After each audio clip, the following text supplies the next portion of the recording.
లేకపోతే కొన్ని గ్రామాల్లో చూస్తున్నాం, మాకు మందుకు టైం అయిపోయిందని చాలా మంది ప్రజలు పోతా ఉంటారు. కానీ ఇక్కడ చాలా నిబద్ధతతోటి మనం ఐకమత్యంగా ఉండాలి. అందరూ వచ్చారు, మనకి ఏ సందేశం ఇస్తారో ఆ సందేశాన్ని మనం వినాలని ఒక శ్రద్ధతోటి ఉన్నారంటే ఖచ్చితంగా ఈ రాయలసీమ జిల్లాలో మొదటి రాంపల్లి నుంచే మొదలైందని చెప్పేసి సందర్భంగా అదేవిధంగా ఆవిష్కరణ అంటే ఏదో 12 అడుగుల గొట్టం 2 అడుగుల గొడ్డ ముక్క కాదు, మన జాతి ఆత్మగౌరవ జెండా. అది మన జాతి ఆత్మగౌరవ జెండా. ఇది తెలుగుదేశం జెండా కాదు, వైఎస్ఆర్సీపీ జెండా కాదు, జనసేన జెండా కాదు, మన ఇంట్లో పుట్టిన జెండా. ఈ జెండా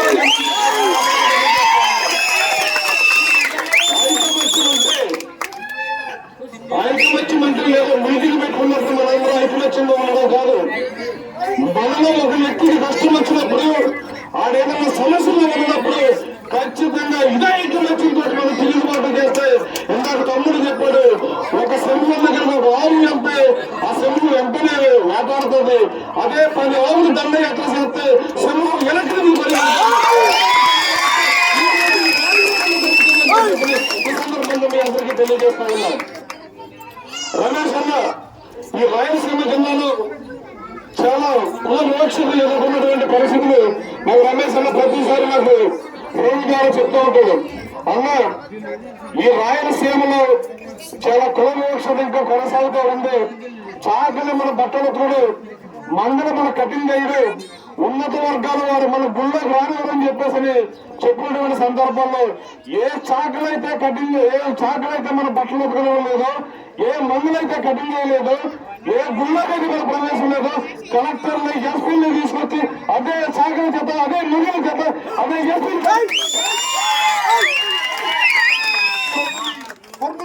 రమేష్ ఉండడం మీ అందరూ అదృష్టం అని చెప్పేసి నేను ఈ సందర్భంగా తెలియజేస్తూ ఉన్నాను.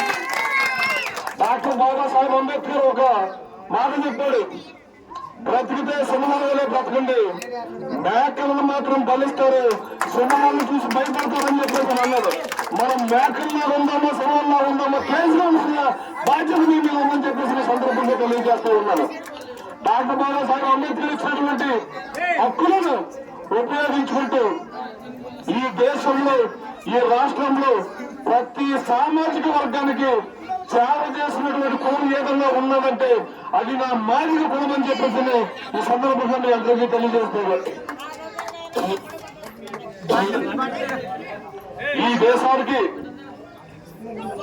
ఈ దేశంలో నాగరికత కలిగినప్పుడు తోలుతోటి బట్టలిచ్చింది నా మాదిక జాతి. కాళ్ళల్లో రక్తంలో దేశ ప్రజలు నడుస్తున్నప్పుడు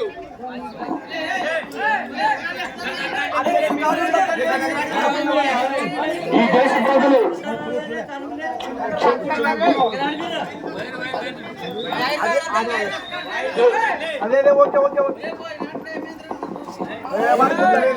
అది మాట్లాడతాను బాబు, ఒకసారి ఒక 5 నిమిషాలు అయితే అయిపోతుంది. ఈ దేశ ప్రజలకు అప్పుడు పరిస్థితులు రాళ్ళలో రప్పల్లో గుళ్ళల్లో తిరుగుతూ ఉంటే ఈ దేశానికి మొట్టమొదటిసారి చెప్పుకుంటుంది నా మాదిక జాతి, అది ఉన్నత వర్గాలు గుర్తుపెట్టుకోవాలని చెప్పేసి సందర్భంగా నేను అందరికీ తెలియజేస్తూ ఉన్నాను. ఈ దేశంలో విలేకరులు లేనటువంటి పరిస్థితుల్లో ఈ దేశాన్ని ఒక దూరం నుంచి ఒక సమాచారం, రోజుకి సమాచారం అందించాలంటే ఈ దేశానికి మొట్టమొదటి విలేకరు నా డబ్బు కట్టిన మాదిక సాగు అని చెప్పేసి సందర్భంగా మీరు అందరికీ తెలియజేస్తూ ఉన్నాను. మీ చావు దగ్గర మాదిక ఉండాలి, మీ పల్లి దగ్గర మాదిక ఉండాలి. ప్రతి ఉన్నత వర్గాల్లో శుభకార్యంలో అశుభకార్యంలో నా మాదిక జాతి లేకుండా మీ కార్యక్రమాలు ముందుకెళ్ళాలని చెప్పేసి ఈ సందర్భంగా మీ అందరికీ తెలియజేస్తూ ఉన్నాను. మీ దుర్గమ్మ, మీ దేవతలు ఎవరైనా కలిగి వెళ్ళాలంటే నా మాదిక జాతి గుర్తుపడుకునే కానీ మీ అందరికీ తెలియజేస్తూ ఉన్నాను. మీకు పెళ్ళిళ్ళు అయినప్పుడు ఏదైతే పురోహితులు చెప్తారో అదిగో అరుంధతి చుక్క, ఆ చుక్కను చూస్తేనే మీకు వివాహం అయినట్టు అని చెప్పేసి అంటాడు. ఆ అరుంధతి నా మాదిరిక జానపడుతుంది. ఇలాంటి పరిస్థితుల్లో, ఇంత గౌరవమైన పరిస్థితుల్లో మాదిగలు ఈ దేశానికి ఉన్న పరిస్థితుల్లో ఇంకా మీరు మాదిగలు తక్కువ చూపు చేస్తున్నారంటే మేము తక్కువ అని కాదు, మీరు ఎక్కువని కాదు. డాక్టర్ బాబాసాహెబ్ అంబేద్కర్ ఇచ్చినటువంటి రాజ్యాంగం మమ్మల్ని ఆపుతుంది కాబట్టి ఆ రాజ్యాంగానికి కట్టుబడి మేము ప్రయాణం చేస్తున్నాం కాబట్టి మేము రాజ్యాంగం ద్వారాగా మేము పోరాటం చేస్తున్నాం. కాదు కూడదని మీకులా మూర్ఖత్వంగా తిరిగితే ఊర్లు లేకుండా పోతే కథకారు మీకు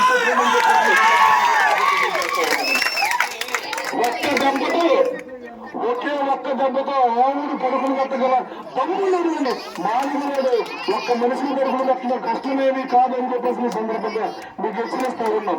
కానీ మేము మా జాతిని ఎంతైతే గౌరవిస్తామో ఉన్నత కులాలు ఉన్నత వర్గాలను అదే గౌరవిస్తాం. మా జోలికి ఎవరన్నా కొంతమంది వ్యక్తులు కులాల వివక్షతో మా మీదకు మాత్రం తెగబడితే మేము మీదకు మేము ఎగబడతామని చెప్పేసి కూడా సందర్భంగా మీకు తెలియజేస్తున్నాం. ఎస్ఆర్టీ కోసం దీనివల్ల అనుకున్న విధంగా పోరాటం చేసి ఈరోజు మనం వర్గీకరణ సాధించుకున్నాం. ఇక ఉన్నటువంటి యూత్ కి దాదాపుగా 30 సంవత్సరాల వర్గీకరణ మన చెలుగు రాత్రులు మరి ఇప్పుడు ఈ సమయం రాజకీయ ప్రయోజనాల కోసం వారి సొంత రాజకీయ రుణాల కోసం ఎస్సీ వర్గీకరణ అడ్డుకోవడం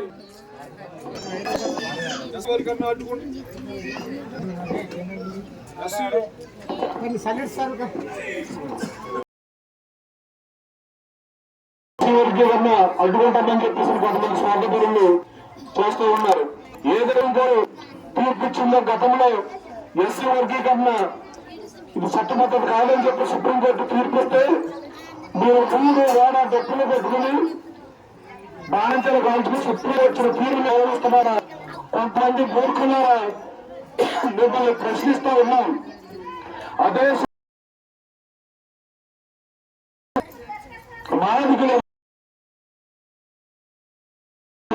ఖచ్చితంగా ఎస్సీ వర్గీకరణతోటి మాదిగల మనకు మాట్లాడుతున్న ప్రోగ్రామాలు చేస్తా ఉన్నారు. మీకు మోసాలు చేస్తా ఉన్నా ఈ వర్గీకరణ ఎవరన్నా వస్తే ఆటని చెప్పేసి మీరు సందర్భంగా మీ మానవ ఉద్యమం కోసం ఎవరన్నా అసలు బాసినటువంటి నా మాదిగలు ఎస్వర్గీకరణ అనేక మంది ప్రాణత్యాగాలు చేశారు. ఆ త్యాగాల ఫలితమే ఈ రోజు ఎస్వర్గీకరణ అంశాన్ని ఈ ప్రోగ్రామాన్ని వ్యాసపాటిగా మన ముందుకు తీసుకొచ్చినటువంటి 8 నా మాదిగ జాతి గుర్తుందని చెప్పి ఈ సందర్భంలో తెలియజేస్తూ ఉన్నాం.